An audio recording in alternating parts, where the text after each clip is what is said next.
नमस्कार, मेरा नाम है निखिल। आप देख रहे हैं news for nation. RRB NTPC के रिजल्ट को लेकर के लगातार जो छात्र हैं विरोध कर रहे थे। विरोध जो है वो आंदोलन के रूप ले लिया था पूरे भारतवर्ष में, और पटना में तो कई इलाकों पर बिगना पहाड़ी और फिर तस्वीरें हमने दिखाई थी लगातार न्यूज़ फॉर नेशन के माध्यम से कि किस प्रकार से जो रेलवे प्लेटफॉर्म पर रोक किया गया था गाड़ियों को, और सभी जगह से बिहार के भी लगभग हर जिले से इस प्रकार की तस्वीरें आ रही थी। आज उसको लेकर के जाप पार्टी के अध्यक्ष पप्पू यादव आज रेलवे बोर्ड पहुंचे और उन्होंने अधिकारियों से बात की। बड़ी लंबी यह बातचीत हुई और बातचीत करने के बाद क्या कुछ कह रहे हैं पप्पू यादव आपको सुनवाते हैं।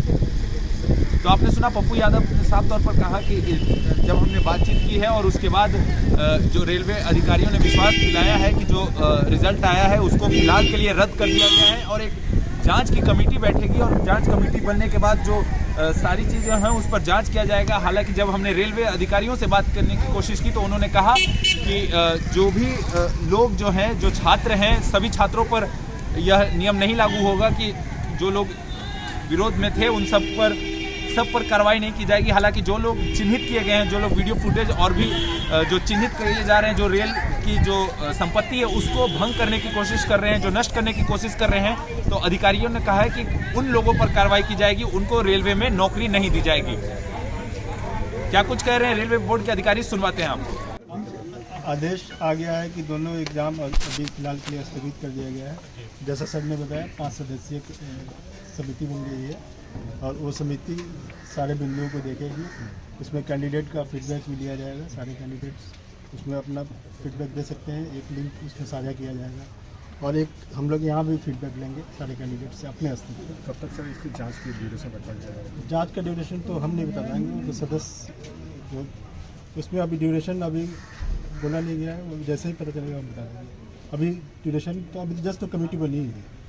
यानी पूरे जो रिजल्ट थे वो सब अब एक तरह से पेंडिंग ही माना जाए, जो पहले हो गया कैंसिल। पेंडिंग के लिए ही तो आंदोलन चल रहा था, तो आपकी बात सुनी गई है, इसमें तो कोई दिक्कत की बात नहीं। आंदोलित छात्रों को बैठने नहीं दिया जाएगा, फिर परीक्षा रेलवे के किसी परीक्षा में ऐसी बात आ रही थी।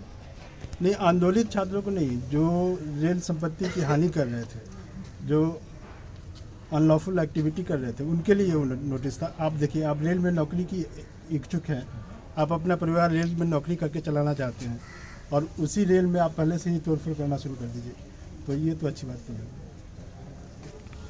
एग्जाम ही कैंसिल कर दिया गया। पीटी और मेंस का एग्जाम कैंसिल हुआ, रिजल्ट में जो गड़बड़ी आ रही थी भैया एग्जामिनेशन ही कैंसिल किया गया, पोस्टपोन कर दिया गया। तो अब जो गड़बड़ी या सही, तो अब तो नया कमेटी तय करेगी ना, और बच्चों से, स्टूडेंट से भी बात करके तब वो किस रूप से उसका लिया जाएगा।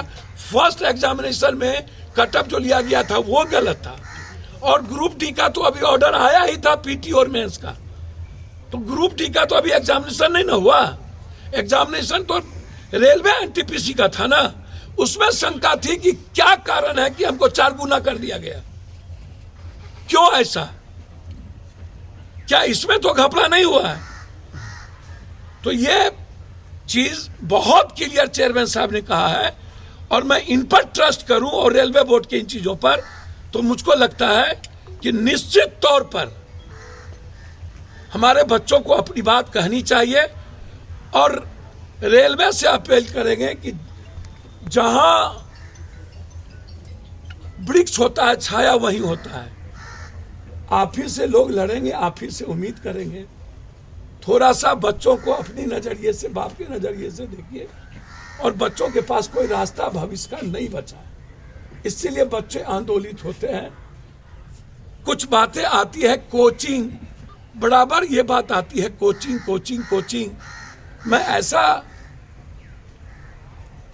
मानता हूं कि कुछ कंफ्यूजन कोचिंग से भी उठती रही है, ये बात सही है। सभी एक तरह के नहीं होते हैं।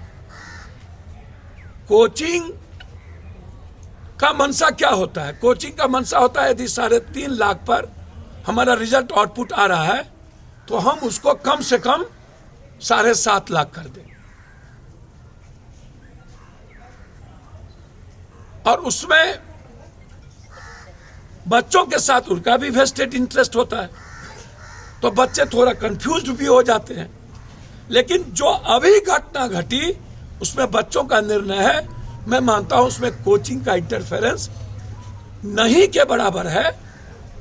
बच्चे ने खुद अपने भविष्य को सुरक्षित करने के लिए पूरे कंट्री में यह आंदोलन किया है। यदि कोई बात इस तरह की आ रही है शासन प्रशासन के द्वारा कि अमुक कोचिंग के पर फायर किया जाएगा, तो हम ऐसे चीजों का भी विरोध करेंगे कि आप आंदोलन को किसी व्यक्ति के कोचिंग से घसीट लीजिए।